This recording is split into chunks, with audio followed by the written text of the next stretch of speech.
Check. ప్రభువైన యేసుక్రీస్తు నామములో మీ అందరికి కూడా హృదయపూర్వకమైన వందనాలు. ఈ రోజుకి ఆఖరి ప్రసంగం. చాలా వందనాలు ఓపికతో మీరు విన్నందుకు. ఆహ్వానించిన సంఘ కాపరి రాము గారికి, వారి సతీమణి బిడ్డలకు, సంఘ పెద్దలకు, అలాగే అధ్యక్షులు జోషికే రాయ్ గారికి, వారి కుటుంబానికి, ఇక్కడ బాధ్యతలు వహిస్తున్న వారందరికి కూడా మరొకసారి హృదయపూర్వకంగా వందనాలు తెలియజేస్తూ ఉన్నాను. అలాగే మ్యూజిక్ టీంకి, సేవకులైన వారందరికీ హృదయపూర్వకమైన వందనాలు. ఈ సమయంలో దేవుని యొక్క వాక్యాన్ని చూడటానికి ముందు మీ ప్రేమను బట్టి, మీరిచ్చిన ఆశ్రయాన్ని బట్టి, ఆతిథ్యాన్ని బట్టి, మీ పలకరింపును బట్టి, సహవాసాన్ని బట్టి మరొకసారి కృతజ్ఞతలు తెలియజేస్తూ ఉన్నాను. మీ సహవాసంలో నేను కూడా కలిసి ఇలాగా ఆనందించటానికి, ప్రత్యేకంగా మన సంఘములో, మన సహవాసములో ఉజిలిపేట ఎబెనేజర్ ప్రార్థనా మందిరము నుండే నేను మిషనరీగా వెళ్ళటం, ఈ సంఘం నన్ను పంపించటం, ఎంతైనా ఆ సంఘపు సభలలో మాట్లాడటం, దానికి మీరందరూ కూడా ప్రేమతో ఆహ్వానించినందుకు వందనాలు తెలియజేస్తూ ఉన్నాను. దేవుని యొక్క సన్నిధిలో దేవుని యొక్క వాక్య భాగాలను మనం చూడటానికి ముందు అద్భుతమైన సమయాన్ని మనం కలిగి ఉన్నందుకు దేవదేవుణ్ణి స్తుతిస్తూ ఆరాధిస్తూ ఉన్నాను. మరొకసారి మనం ప్రాక్టికల్ క్రైస్తవులముగా ఉండాలి. వాక్యం జీవితంలో నీ నడకగా, నీ పడకగా, నీ మాటలుగా, నీ చూపులుగా, నీ తలంపులుగా, నీ నిర్ణయాలుగా ఉండాలి అనే దాని కొరకే ఈ సభలు. అలా కాని పక్షములో ప్రతి సంవత్సరం జరిగే మీటింగుల్లో ఇది కూడా ఒకటవుతుంది. ఆ మీటింగ్ లిస్ట్ అయితే ఉంటుంది, కానీ ప్రయోజనం మాత్రం శూన్యముగా ఉంటుంది. వాక్యం నీ నడవడికను మార్చకపోతే, నీలో ప్రభావము చూపకపోతే, దాని వలన నీకు పెద్ద ప్రయోజనము లేదు. ప్రభు ఏమి ఆనందించే వ్యక్తివిగా నువ్వు ఉండలేవు. కనుక సభల యొక్క ఉద్దేశం, ఏ ఉద్దేశం కొరకైతే ప్రార్థించారో, అంశాన్ని ఎన్నుకున్నారో, ఆ ఉద్దేశం నెరవేర్చబడాలి అని అంటే వాక్యానికి విధేయత చూపాలి. యేసు ప్రభుల వారు వాక్యాన్ని గౌరవించారు గనక మంచిది. ఈరోజు చాలా విషయాలు నా మనసులోనికి వచ్చాయి, చాలా అంశాలు వచ్చాయి. చాలా అంటే ఒక 3-4 అంశాలు వచ్చినాయి. వాటన్నిటి మధ్య ఒకటి ఈరోజు మీతో పంచుకోబోయేది చెబితే బాగుంటుంది అని ప్రభు సన్నిధిలో ప్రార్థించి మీ ముందు నిలబడ్డాను. అదే యోహాను రాసిన 3వ పత్రిక. యోహాను రాసిన 3వ పత్రిక వచనాలు ఉన్నాయి, మార్చి చదువుకుందాం. యోహాను రాసిన 3వ పత్రిక ఒకే అధ్యాయం ఉంది, 14 వచనాలు ఉన్నాయి. మార్చి చదువుకుందాం.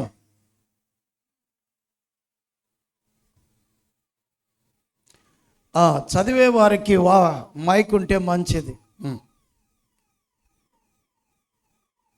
మొదటి వచనం నేను చదువుతాను, రెండవ వచనం మీరు చదవండి. యోహాను రాసిన 3వ పత్రికను మార్చి చదువుకుందాం. పెద్దనైన నేను సత్యమును బట్టి ప్రేమించు ప్రియుడైన గాయునకు శుభమని చెప్పి వ్రాయునది. ప్రియుడా, నీ ఆత్మ వర్ధిల్లుచున్న ప్రకారము నీవు అన్ని విషయములలోనూ వర్ధిల్లుచు సౌఖ్యముగా ఉండవలెనని ప్రార్థించుచున్నాను. నీవు సత్యమును అనుసరించి నడుచుకొనుచున్నావు గనుక సహోదరులు వచ్చి నీ సత్య ప్రవర్తన గూర్చి సాక్ష్యము చెప్పగా విని బహుగా సంతోషించి తిని. నా పిల్లలు సత్యమును అనుసరించి నడుచుకొనుచున్నారని వినుట కంటే నాకు ఎక్కువైన సంతోషము లేదు. ప్రియుడా, వారు పరదేశులైనను సహోదరులుగా ఉన్నవారికి నీవు చేసినదెల్లా విశ్వాసికి తగినట్టుగా చేయుచున్నావు. వారు నీ ప్రేమను గూర్చి సంఘము ఎదుట సాక్ష్యమిచ్చిరి.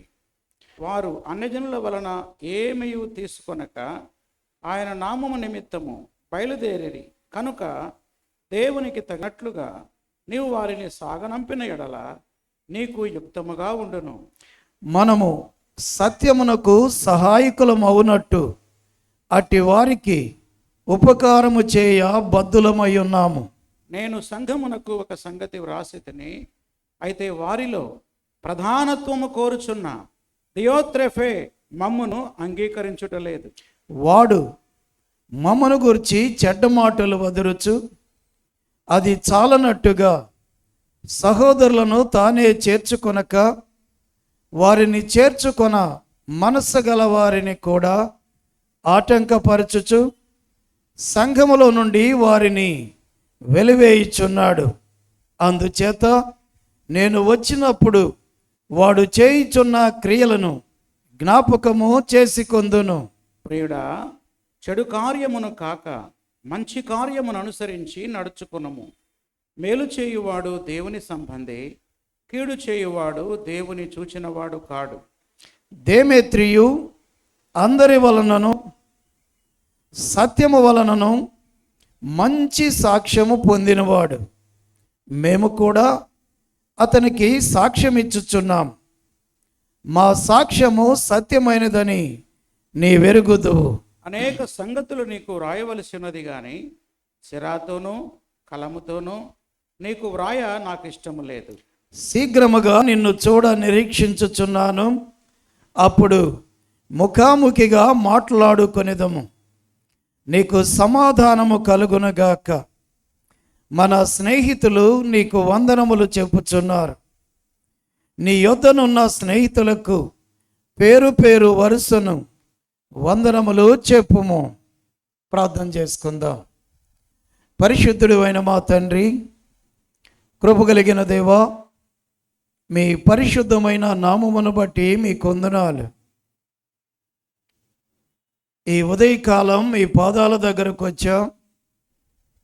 మీ వాక్యాన్ని ధ్యానించబోతూ ఉన్నాం. ప్రభువా, మీ వాక్య భాగాల ద్వారా మాతో మీరు మాట్లాడండి.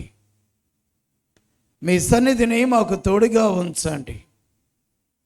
క్రైస్తవ జీవితాలు క్రీస్తును పోలినివిగా ఉండటానికి సహాయం చేయమని, క్రీస్తు వాక్యం నాలోనూ మాలోనూ సంపూర్ణంగా సుఖనివాసము చేయనట్లు లేఖనానుసారమైన బ్రతుకులు మాకు దయచేసి నడిపించమని యేసునామములో స్తుతించి ప్రార్థించి వేడుకుంటున్నాము తండ్రి. ఆమేన్. మంచిది. దేవుని యొక్క వాక్యం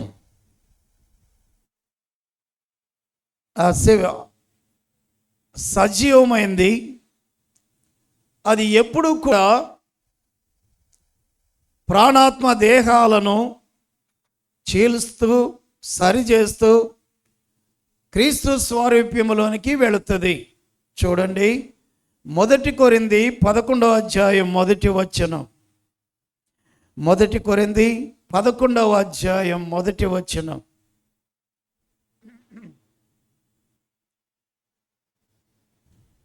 నేను క్రీస్తును పోలి నడుచుకొనుచున్న ప్రకారం మీరును నన్ను పోలి నడుచుకునండి. మీరును నన్ను నన్ను పోలి నడుచుకొనుడి. పౌలు అంటున్నాడు, నేను క్రీస్తును పోలి నడుచుకొనుచున్నా, మీరు నన్ను పోలి నడుచుకోండి అన్నాడు. అంటే క్రీస్తేమో నాకు మాదిరి, నేనేమో మీకు మాదిరి అని కాదు పౌలు ఉద్దేశం. క్రీస్తే అందరికీ మాదిరి.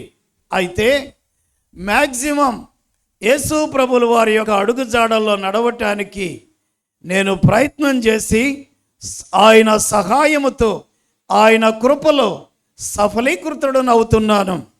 అనుదినము ఆయన శక్తి, ఆయన బలము, ఆయన కృప నన్ను ఆవరిస్తున్న కారణముగా క్రీస్తు యొక్క అడుగుజాడల్లో నడవటానికి నాకు సమర్థత ఆయనే ఇస్తున్న కారణముగా నేను క్రీస్తును పోలి నడుచుకొనుచున్నాను అన్నాడు. కనుక క్రీస్తును పోలి నడుచుకోవాలి అని కాపరి తన బిడ్డలను ప్రోత్సహిస్తాడు. నేను క్రీస్తుని పోలి నడుచుకొనుచున్నాను అనేది మొదటి మాట, కాపరి మాట. పౌలు కొరింథీ సంఘములో తను బోధకుడిగా, కాపరిగా, నాయకుడిగా, స్థాపించిన వాడుగా ఏమంటున్నాడంటే, మీ అందరికీ చెప్పటానికి ముందు నేను అనుసరించాలి కదా, కనుక నేను అనుసరించాను ఒక ఆయన్ని, ఆయనే పాపులను రక్షించుటకు క్రీస్తు యేసు, ఆయన్ని నేను అనుసరించాను. ఎప్పటి వరకు అనుసరించాను?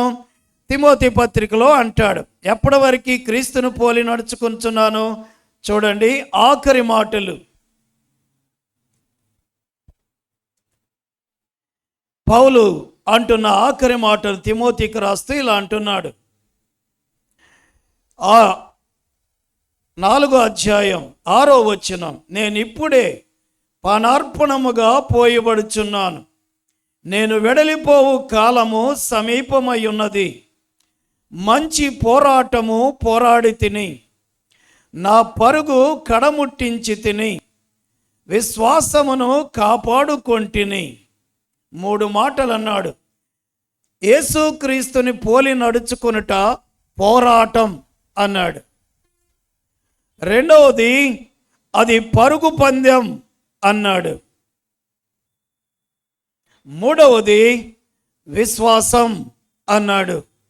క్రీస్తుని పోలి నడుచుకొనుటలో 3 విషయాలు. ఒకటి పోరాటం, రెండవది అక్కడే ఉంది, ఏమన్నాడు? పరుగు పందెం, రన్నింగ్ రేస్. నా ఎదుట పోరాటం ఉంది, నా ఎదుట రన్నింగ్ రేస్, పరుగు పందెం ఉంది, నా ఎదుట విశ్వాసం ఉంది. ఈ మూడింటిని చివరి శ్వాస వరకు అనుసరించటానికి నేనేం చేశాను అని అంటే, సమస్తమును పెంటతో సమానముగా ఎంచుకున్నా అంటాడు. కనుక ఆయన యేసు ప్రభు తండ్రి యొక్క చిత్తాన్ని జరిగించటానికి అవమానాలను నిర్లక్ష్య పెట్టాడు. హెబ్రీ పత్రిక 12వ అధ్యాయంలో ఆ మాట ఉంటుంది. తన ఎదుట ఉంచబడిన పందెములో ఆయన ఓపికతో వెళ్ళాడు. ఆ పరుగు పందెములో ఆనందం చివరికి దక్కుతుంది. దాని కొరకు అవమానాలు నిర్లక్ష్య పెట్టాడు. కాపరి అవమానాలను నిర్లక్ష్య పెట్టేవాడు. మాదిరిగా తన జీవితాన్ని ఉంచుకోవాలనుకున్నవాడు అవమానాలు భరించాలి. పందెపు రంగంలో పరిగెత్తుతూ ఉన్నప్పుడు పడిపోతూ ఉంటావు, వీళ్ళు కాళ్ళు అడ్డుపెట్టి పడేస్తూ ఉంటారు, దెబ్బలు తగులుతాయి, ఓర్పు కావాలి అంటాడు. అంత మాత్రమే కాదు, రక్తం కారుతూ ఉన్నప్పుడు ఇక రాను, ఇక నేను చెయ్యను అంటానికి కుదరదు. పరిగెత్తాల్సిందే. ఎలా పరిగెత్తాలంటే, ఇది నేను నమ్మినది వాస్తవం, నేను అనుసరిస్తుంది వాస్తవం, నా క్రీస్తు మాదిరి వాస్తవం అని నమ్మి విశ్వాసం ఉంచి విశ్వాసముతో పరిగెత్తాలి. కనుక క్రీస్తుని పోలి నడుచుకొనటం అంటే పోరాటం. క్రీస్తుని పోలి నడుచుకొనటం అంటే పోరాటం. క్రీస్తుని పోలి నడుచుకొనటం అంటే పందెపు రంగములో పరిగెత్తటం కడ వరకు. క్రీస్తుని పోలి నడుచుకొనటం అంటే విశ్వాసాన్ని కడ వరకు కాపాడుకొనటం. అందుకనే పౌలు ధైర్యంగా చెప్పాడు, ఏమని? యేసు ప్రభుని పోలి నడుచుకొనుచున్నా. నీకుందా ఆశ? నీకుందా ఆశ? క్రీస్తుని పోలి నడుచుకోవాలి, క్రీస్తు స్వరూప్యములో ఎదగాలి అని అంటే ఆయన వాక్యం నీలో సమృద్ధిగా నివాసము చేయాలి. ఆయన వాక్యం పౌలులో సమృద్ధిగా నివాసము చేసింది గనుక పోరాటంలో ముందుకెళ్ళాడు, పరుగులో ముందుకెళ్ళాడు, ఎదురయ్యే పరిస్థితులను విశ్వాసముతో ఎదుర్కొన్నాడు. ఆ పోరాటంలో కొన్ని విషయాలు ఆయన చెబుతున్నాడు. చూడండి, కొరింథీ పత్రికలో ఆయన ఇలాగ రాస్తూ ఉన్నాడు.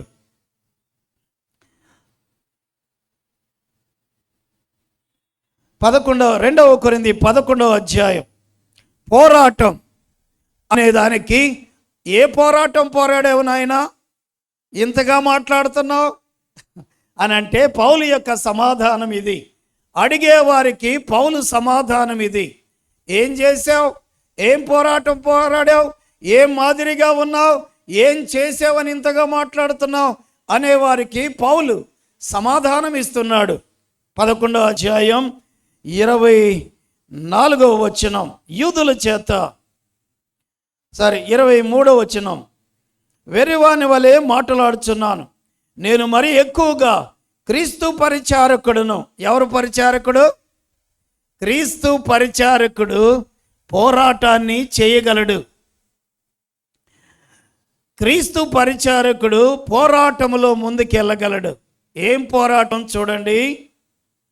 మరి విశేషముగా ప్రయాసపడి తిని, 1. మరి అనేక పర్యాయములు చెరసాలలో ఉంటిని, 2. అపరిమితముగా దెబ్బలు తింటిని, 3. అనేక మారులు ప్రాణాపాయములో ఉంటిని, 4. లెక్క పెట్టండి, 4. యూదుల చేత 5 మారులు 1 తక్కువ 40 దెబ్బలు తింటిని. ఎన్ని? 5. 3 మారు బెత్తములతో కొట్టబడి తిని. ఎన్ని? 6. ఒకసారి రాళ్లతో కొట్టబడి తిని. ఎన్ని? 7. 3 మారు ఓడ పగిలి శ్రమ పడి తిని. 8. ఒక రాత్రింబగళ్ళు సముద్రములో గడిపి తిని. 9. అనేక పర్యాయములు ప్రయాణములలోనూ, నదుల వలనైన ఆపదల్లోనూ, దొంగల వలనైన ఆపదల్లోనూ, నా స్వజనుల వలనైన నా ఆపదల్లోనూ, అన్యజనుల వలనైన ఆపదల్లోనూ, పట్టణములో ఆపదల్లోనూ, అరణ్యములో ఆపదలోనూ, సముద్రములో ఆపదలోనూ, కపట సహోదరుల వలన ఆపదల్లోనూ ఉంటిని. ప్రయాసతోనూ, కష్టములతోనూ, తరచుగా జాగరణములతోనూ, ఆకలి దప్పులతోనూ, తరచుగా ఉపవాసములతోనూ, చలితోనూ, దిగంబరత్వముతోనూ ఉంటిని. ఇంకను చెప్పవలసినవి అనేక ఉన్నాయి. కనుక ఈ పోరాటం క్రీస్తు కొరకైన పోరాటములో క్రీస్తుని పోలి నడుచుకోవటానికి ఇవన్నీ కూడా నేను అనుభవించాను. ఏం పోరాటం వస్తుంది మనకి?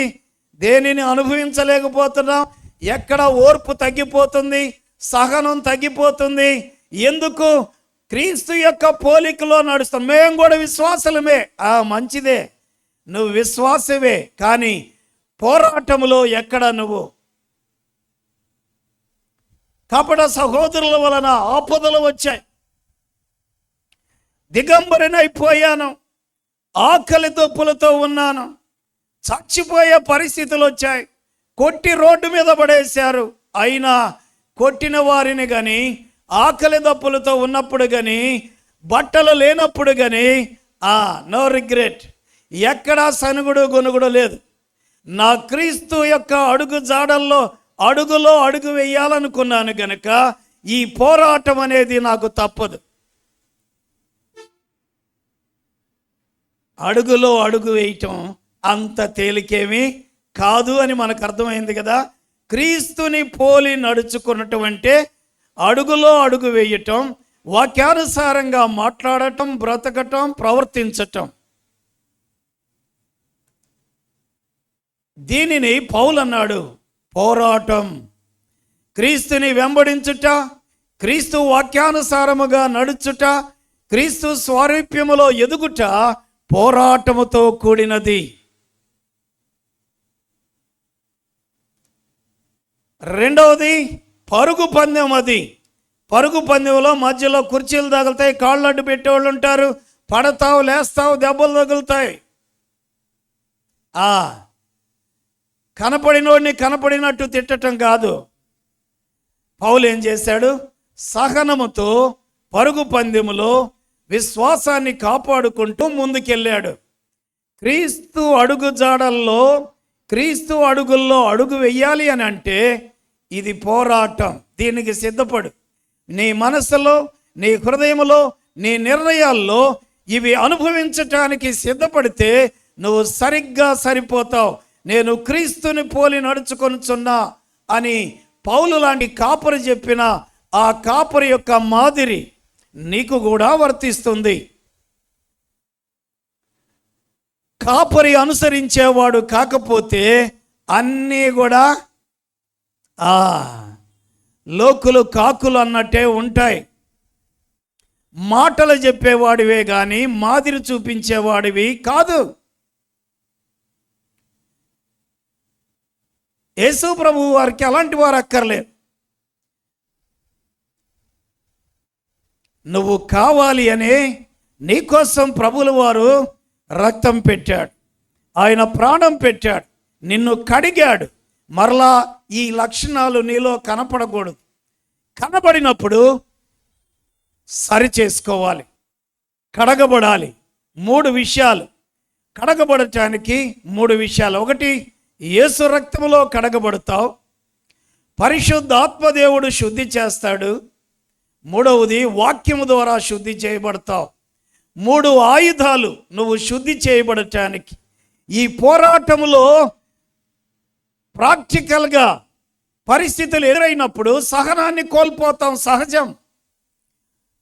కానీ ప్రభువుల వారి అడుగుల్లో అడుగేసిన పౌలు అంటాడు, అవి జరుగుతాయ్యా, వాటిని ఎందుకు పట్టించుకుంటావు? ఎందుకు అవమానంగా ఫీల్ అవుతావు?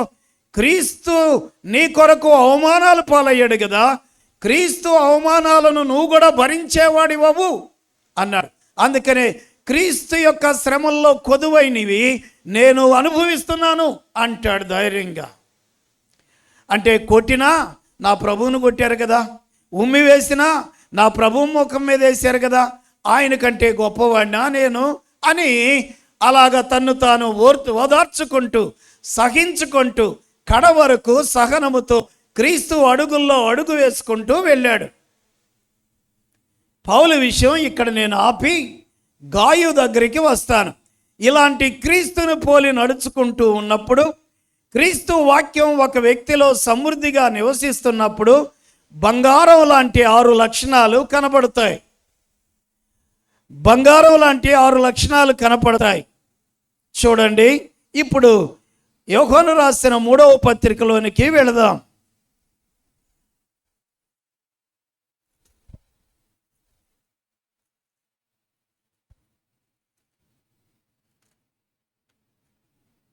యోహాను రాసిన 3వ పత్రిక. ఇక్కడ గాయు అనే వ్యక్తి కనపడతాడు. 6 దివ్య లక్షణాలు. వాక్యము ఎవరి హృదయాల్లో, ఎవరి మనసులో సమృద్ధి నివాసము చేస్తుందో, నిన్నటి దినాన 3 లక్షణాలు కనపడతాయి అన్నాం. ఒకటి, ఫలిస్తారు. రెండవది ఏం చేస్తారు?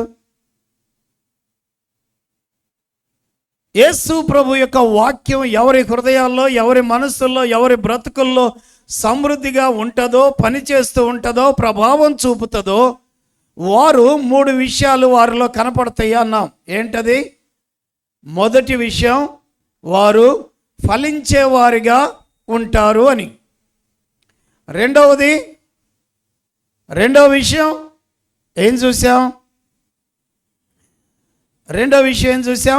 వారు అనుదినము పరిశుద్ధాత్మ దేవుని ద్వారా నడిపించబడతారు అని చూసాం. ఆత్మచేత నడిపించబడతారు అని చూసాం. ఫలిస్తారు, ఆత్మచేత అనుదినము నడిపించబడతారు అని. ఎవరు? వాక్యం ఎవరి హృదయాలలో, మనస్సుల్లో పనిచేస్తుందో, నింపబడుతుందో, ప్రభావం చూపుతుందో ఆ జీవితాలు వాక్యానుసారంగా నడుస్తాయి, మాదిరి చూపుతాయి. అలాగా వాక్యం సమృద్ధిగా నివాసం చేస్తున్న పౌలు క్రీస్తును పోలి నడుచుకొనుచున్నాడు, మీరు కూడా అలాగ నడుచుకోవాలి అన్నాడు.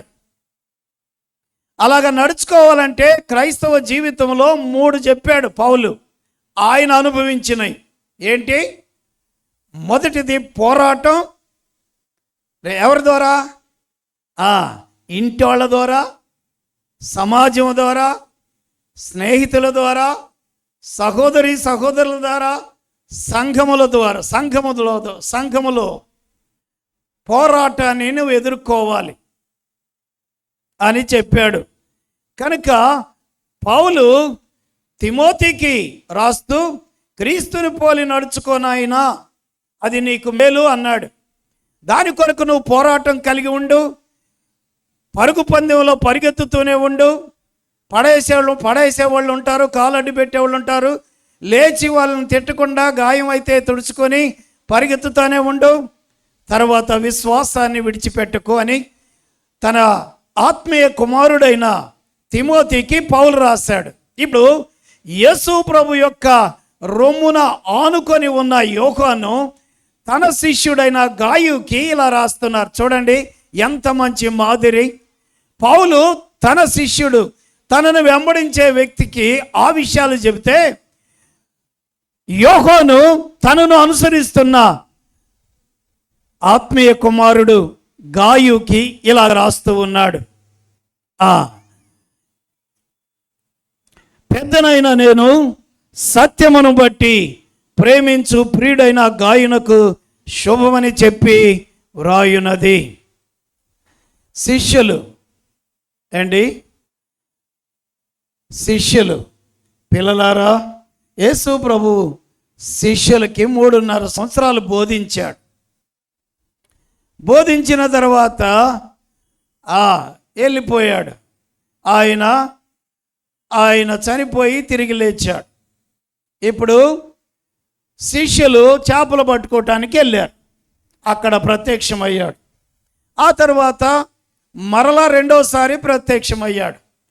ఆ తర్వాత విన్నారు, తిన్నారు, వెళ్ళిపోయారు. మళ్ళా చేపలు పడటానికి 3వసారి ప్రత్యక్షమయ్యాడు. అప్పుడు అడిగాడు, వారికి ఆహారం పెట్టి, పిల్లలారా మీ దగ్గర ఏమన్నా ఉందా అన్నాడు. తినుటకు ఏమైనా ఉందా? ఏమి లేదు అన్నారు. ఏమి లేనివాడు తినటానికి ఏమీ పెట్టలేడు. ఆత్మీయ ఆహారం పెట్టేవాడి దగ్గర నుండి తీసుకొని పెట్టగలగాల. సంఘానికి వేడి దోశ వడ్డించాలి కానీ సద్యన్నము వడ్డించకూడదు.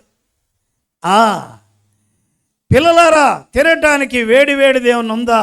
అసలు ఉందా ఏమన్నా అని అంటే ఏమీ లేదు, ఎంప్టీడ్. ఏమీ లేదు వర్తమానం నా దగ్గర. ఆహారం లేదయ్యా వాళ్ళకి సంఘాన్ని పోషించటానికి. మరి ఏం పెడుతున్నావు? అక్కడో ఇక్కడో సద్దన్నం అడుక్కొచ్చి పెడుతున్నా.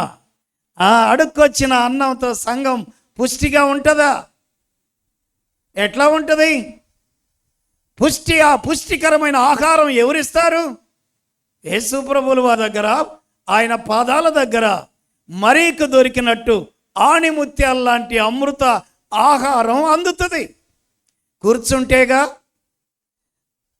ఆయన దగ్గర వింటేగా. ప్రవక్తలు దేవుని దగ్గర నిలబడి దేవుని సన్నిధిలో కనబడి ఆయన ఏమైతే వర్తమానం ఇస్తాడో అది ప్రజలకు అందిస్తారు. ఆయన మాట్లాడకపోతే మౌనులై ఉంటారు. ఆయన మాట్లాడితే చెప్పకుండా ఉండలేరు. ఇది దైవ సేవకుని యొక్క పద్ధతి.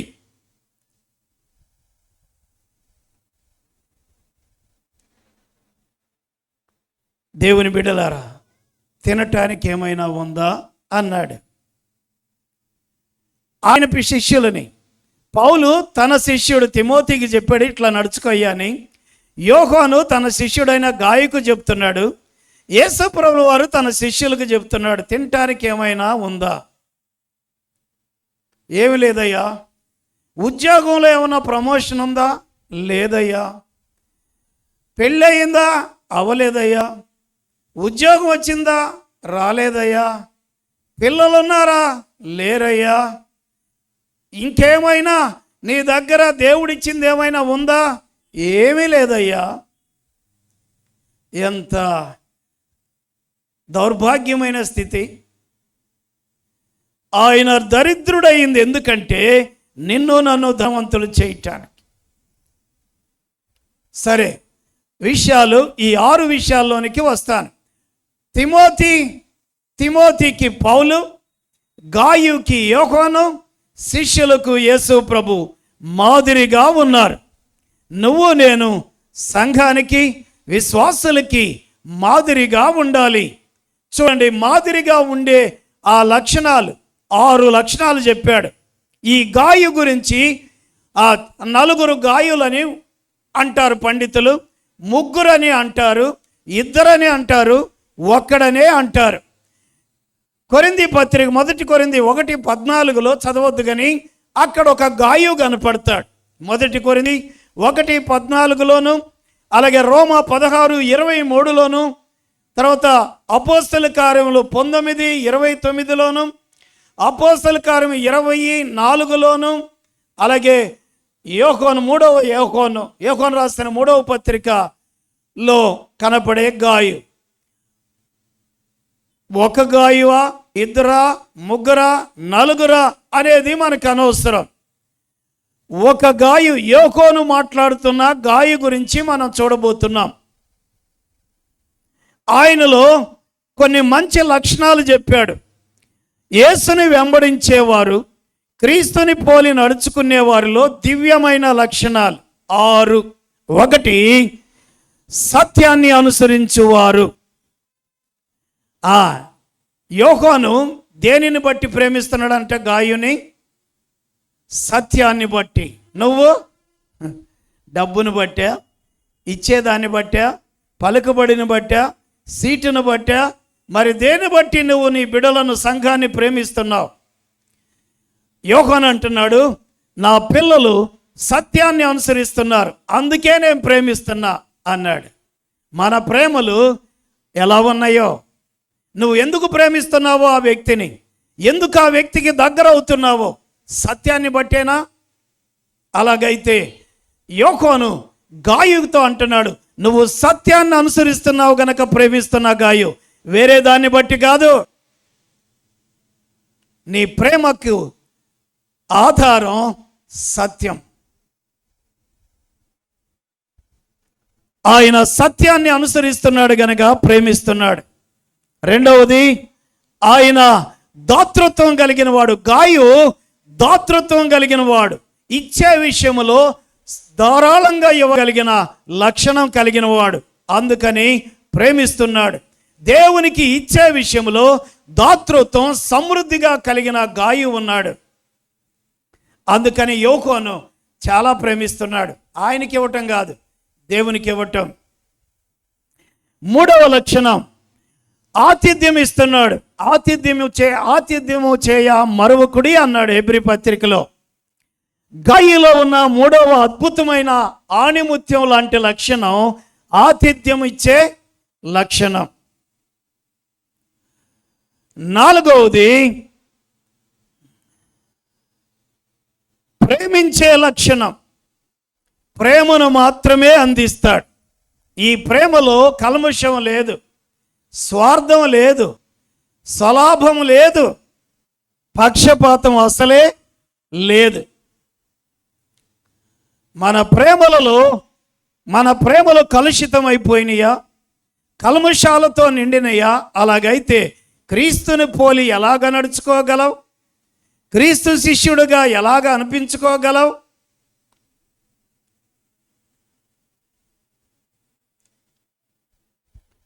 ఆయన ప్రేమను పంచాడు. ఐదవది, మంచి సాక్ష్యము కలిగిన గాయు. మంచి సాక్ష్యము కలిగిన గాయు. ఆరవది, విశ్వాసము కలిగిన గాయు. 6 దివ్యమైన లక్షణాలు క్రీస్తు వాక్యం ఎవరి హృదయాలలో, ఎవరి మనసుల్లో సమృద్ధిగా నివాసము చేస్తుందో 6 దివ్య లక్షణాలు వారిలో కనపడాలి. ఖచ్చితంగా కనపడి తీరాల్సిందే.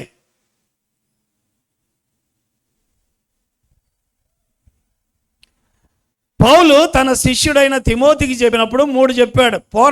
పోరాటం చేయి, పరుగు పందెంలో పడినా లేచి తిట్టకుండా పరిగెత్తు, విశ్వాసాన్ని కాపాడుకో అన్నాడు.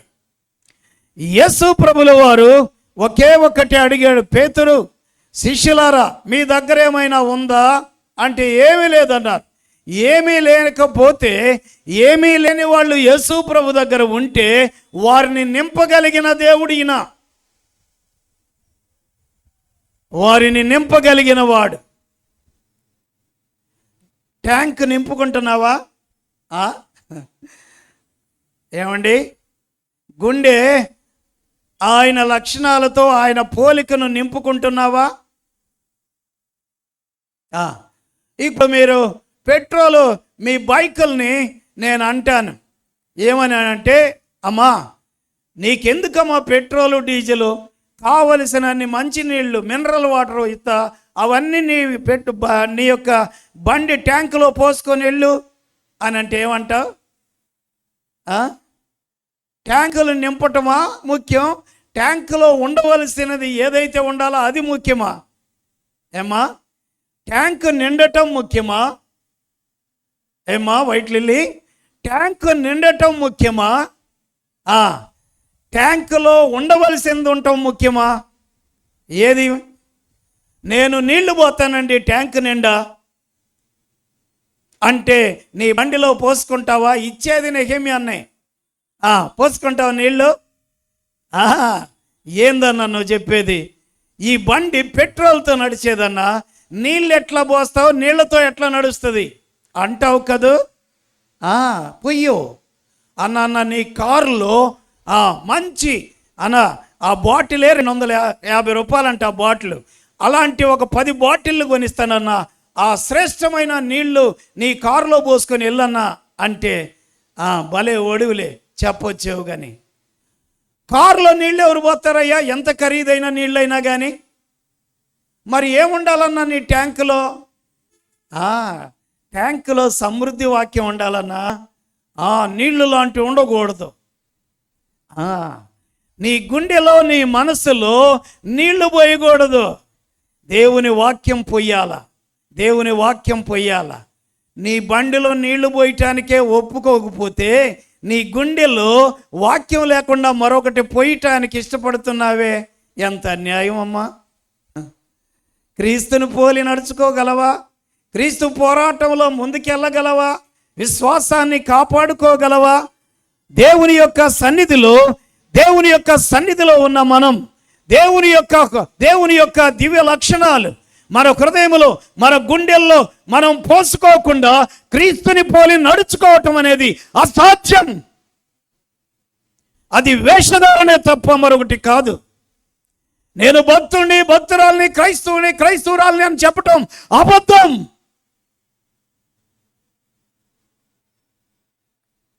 ఆరు దివ్యమైన లక్షణాలు గాయు కలిగి ఉన్నాడు. అది ఒకదాని తర్వాత ఒకటి త్వరగా చెప్పుకుంటూ వెళ్తాను. మొదటిది, హీ వాక్డ్ ఇన్ ట్రూత్. సత్యాన్ని అనుసరిస్తున్న గాయుని మనం చూస్తాం. 6 దివ్యమైన లక్షణాలు యోహాను రాసిన 3వ పత్రికలో గాయు కనపడతాడు. ఆయనలో 6 అద్భుతమైన దివ్య లక్షణాలు కనపడతాయి. ఆ 6 లక్షణాల్లో మొదటి లక్షణం, హీ వాక్డ్ ఇన్ ట్రూత్. సత్యాన్ని అనుసరించేవాడు. ఎక్కడ రాజీ పడేదే లేదు. ముఖమాటం చూసి ముక్కలేసేది కూడా లేదు. ఏమి లేదు. ముఖం చూసి మంచితనం చేసేది లేదు. ఎందుకని? మన ప్రభువుల వారికి లేదు గనుక. ఏమన్నాడు ఆయన? అయ్యో వేషధారులారా, వ్యభిచారులైన శాస్త్రులారా, పరిచయం ముఖమాటం లేదు. మాట్లాడే విషయంలో ముఖమాటం లేదు. మంచిని పంచే విషయంలో ముఖమాటం లేదు.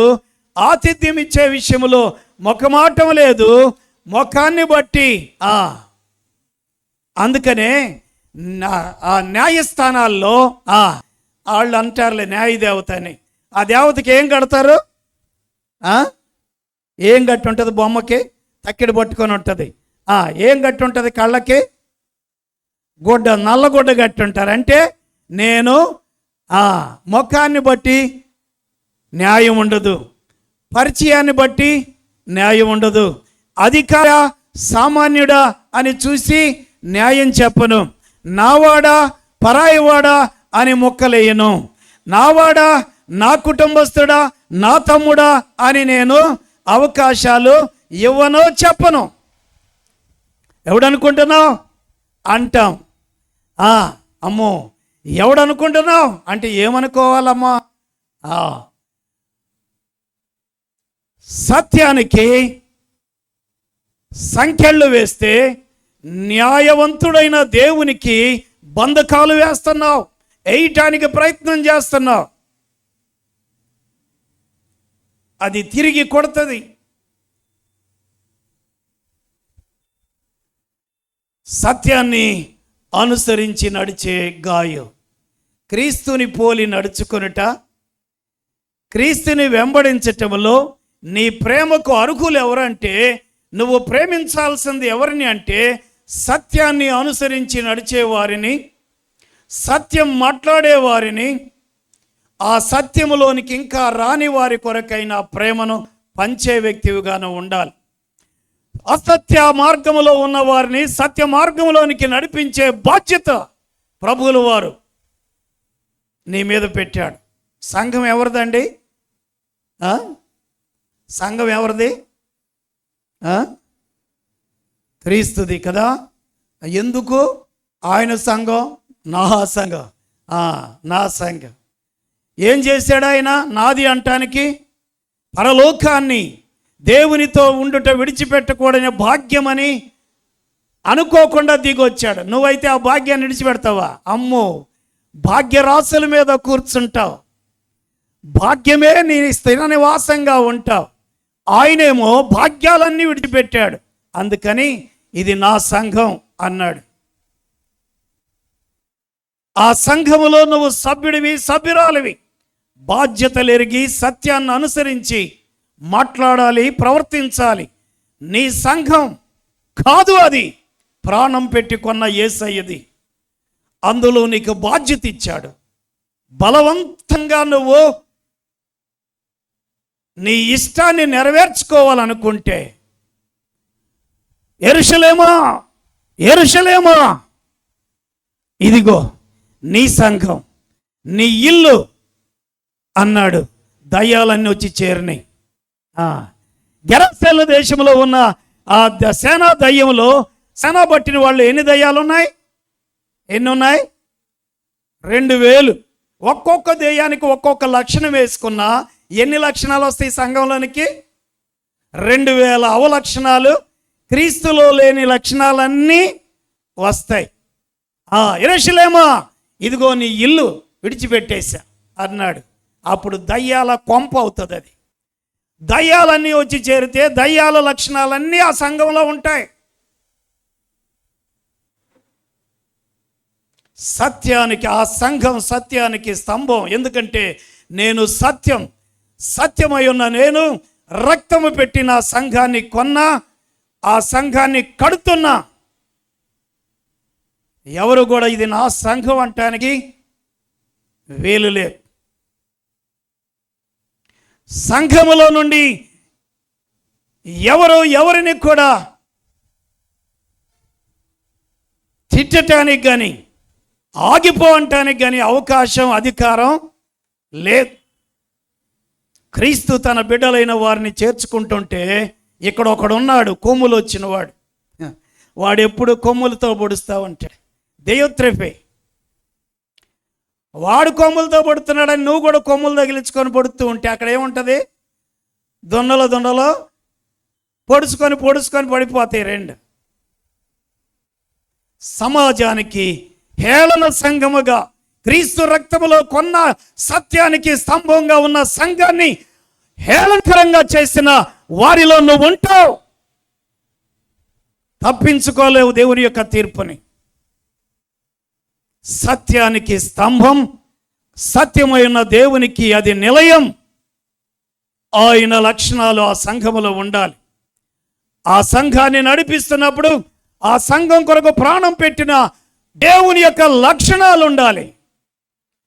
వాడున్నాడు, సేనా దయ్యం పట్టినాడు, అరుస్తున్నాడు. అరుపులు కేకలు దేవుని యొక్క సంఘములో ఉండవు. అవి దయ్యాల కొంపలో, సమాధుల తోటలో ఉండే అరుపులు కేకలు. దేవుని యొక్క సన్నిధిలో శాంతి, సమాధానం, ఆశీర్వాదం, అభివృద్ధి. నెమ్మది లేని వారు వచ్చినప్పుడు వారికి నెమ్మదినిచ్చే సంఘంగా ఉంటుంది. అరుపులు కేకలు వినపడే సంఘంగా ఉండదు. గాయు, నువ్వు సంఘాన్ని అలాగా సత్యంలోనికి నువ్వు కూడా నడిపిస్తున్నావు అన్నాడు. రెండవ లక్షణానికి వెళదాం. హీ ప్రాక్టీస్ జనరసిటీ, దాతృత్వాన్ని పంచాడు. అక్కడ మనం చదివితే ఆ విషయం ఉంటుంది. సత్యమునకు సహాయకులం. నేను ఎవరికి సహాయం చేస్తున్నా? సత్యమై ఉన్న క్రీస్తుకి, క్రీస్తు సంఘానికి నేను సహాయకుడిగా ఉంటున్నా. నా దాతృత్వం ఎవరి కోసం? నా కోసం కాదు. పెద్ద కాగితాలన్నీ జేబులు వేసుకొని మిగిలిన అకౌంట్ రాసేవాడిని కాదు నేను. గాయు అలాంటి వాడు కాదు. ఎర్ర కాగితాలు, పచ్చ కాగితాలన్నీ జేబులోకి పోయి మిగిలిన కాగితాలన్నీ కానుకల అకౌంట్లోనికి వచ్చేవి కాదు. ఆయన దాతృత్వం యథార్థమైనది, సువార్త కొరకైనది, సంఘము కొరకైనది. అందుకని ఆయన దాతృత్వం కలిగిన వాడు గాయు. దేవునికి ఇచ్చే విషయంలో నీ దాతృత్వం ఎలా ఉంది? మూడవ విషయం, హీ ఆఫర్డ్ హాస్పిటాలిటీ, ఆతిథ్యం ఇచ్చేవాడు. రమ్మనకపోయినా వచ్చేవాళ్ళు కొంతమంది, మాట వరుసగా రమ్మంటే వచ్చి కూర్చొని పోకుండా ఉండేవాళ్ళు కొంతమంది, రమ్మన్నా సమయం లేక రాలేని వాళ్ళు కొంతమంది. ఏమండి, ఒక సేవకుడు ఉన్నాడు, వెళ్ళాడంటే కనీసం ఎండు మిరగాలన్న పెట్టిందాక వెళ్ళడు. ఇంకొక సేవకుడు వెళితే దీవెన సమాధానం ఇచ్చి ఏమి తీసుకోకుండా వెళ్ళిపోతాడు. ఆతిథ్యం ఇచ్చే విషయంలో పుట్టిక్కను పిలిచేనే సాయంకాలం వరకు ఉండేటట్టున్నాడు. లంచ్ పెట్టినా వెళ్ళలేదే. ఆఖరికి ఐస్ క్రీమ్ ఇచ్చా, అది తిని కూడా కూర్చున్నాడే. ఆతిథ్యము చేసే విషయంలో గాయుని నిజంగా యేసు ప్రభువున రొమ్మున ఆనుకొని నా శిష్యుడు, ప్రేమను పంచే యోహాను అంటున్నాడు, గాయు అద్భుతమైన దివ్య లక్షణం, ఆతిథ్యం ఇచ్చే లక్షణం నీలో ఉంది. ఎవరికి? యోహానుకేనా? కాదు, సంఘం అంతటికి ఉందా? ఇచ్చుట కంటే పుచ్చుకొనట ధన్యత, లేకపోతే పుచ్చుకొనట కంటే ఇచ్చుట ధన్య. ఏది చెప్పాడు యేసు ప్రభు? ఏమా, ఇచ్చుట కంటే పుచ్చుకొనుట ధన్యత అన్నాడా? ఏమన్నాడు? పుచ్చుకొనుట కంటే ఇవ్వు. ఎప్పుడు చేతులు చాపాక. దరిద్రత అది, ఆత్మీయ దరిద్రత అది. ఆత్మీయ దరిద్రతకు సూచన.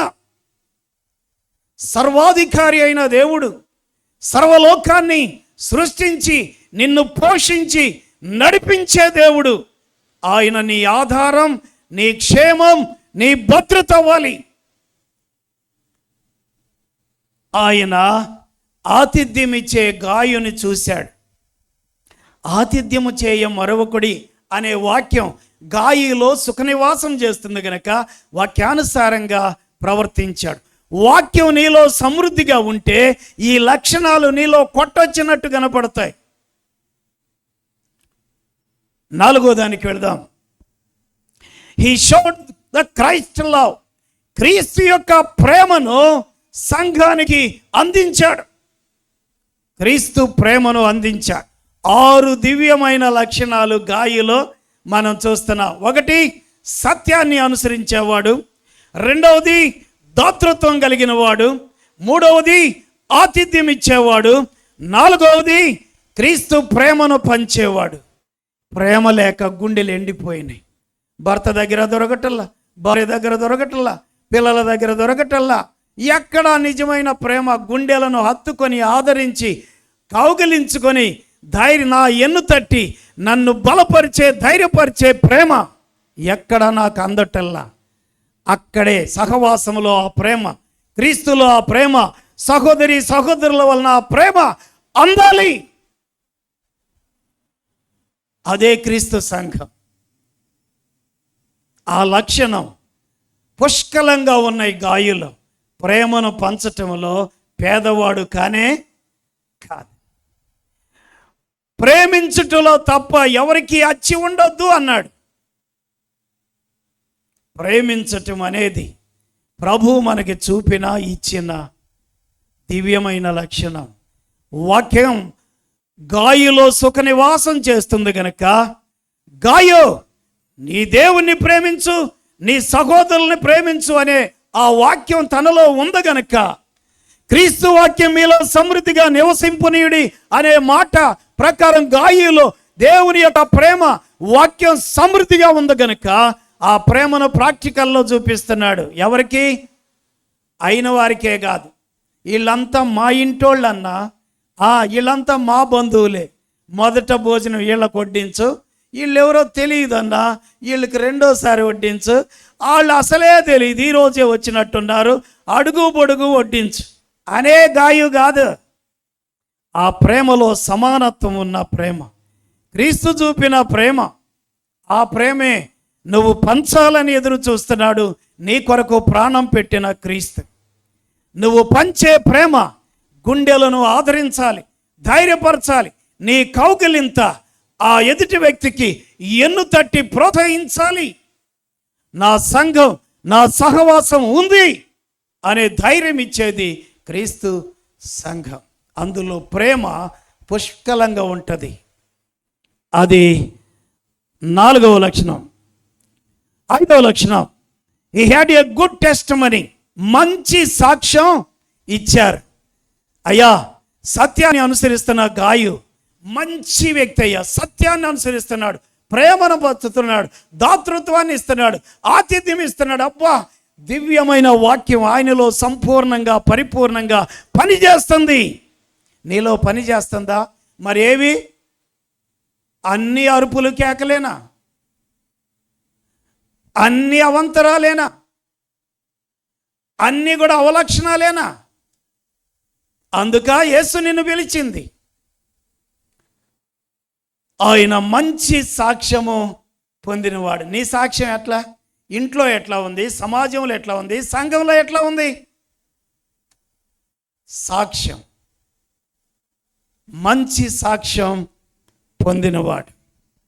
6వది, విశ్వాసాన్ని కలిగినవాడు.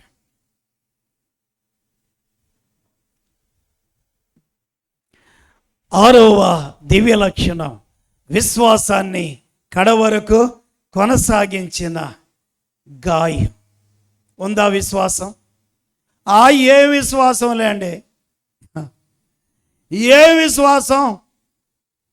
ఏంటయ్యా అట్లా అంటావు?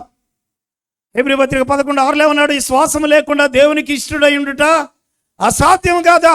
ఇష్టడుగా ఉండాలి అని అంటే నీ కోసం ప్రాణం పెట్టిన క్రీస్తుకు నువ్వు ఇష్టడుగా ఉండాలంటే విశ్వాసం కలిగి ఉండాలి కదా. ఏ విశ్వాసంలే. గాయు, ఎంత అద్భుతమైన సాక్ష్యం ఇది, ఎంత దివ్యమైన విశ్వాసాన్ని కలిగి ఉన్నావు. 6 దివ్య లక్షణాలను అద్భుతంగా వాక్యానుసారంగా సంఘములో ప్రదర్శించి సంఘానికి, సమాజానికి, తనను ఆత్మీయ తండ్రి అయిన యోహోనికి అద్భుతమైన బిడ్డగా సంఘములో ఉన్నాడు, సంఘములో పనులు చేశాడు. ఈ అద్భుతమైన లక్షణాలు ఆ వ్యక్తిని చూస్తే అరే డేవిడ్ అంటే ఈ డేవిడ్ అనగా డేవిడ్ని చూస్తే 6 దివ్య లక్షణాలు నాకు అర్థమవుతున్నాయే అనాలా. ఇమ్మేనేల్ గారిని చూస్తే ఆ గాయులో ఉన్న 6 లక్షణాలు ఇమ్మేనేల్ గారిలో కనపడుతున్నాయి, కొనత ఇమ్మేనేల్ గారిలో. నిన్ను చూస్తే, నెహెమ్యాను చూస్తే ఆ లక్షణాలే కనపడాలి. ఎప్పుడు నవ్వో, మాడిపోయిన ముఖం ఎంతకాలం పెట్టుకుంటావు?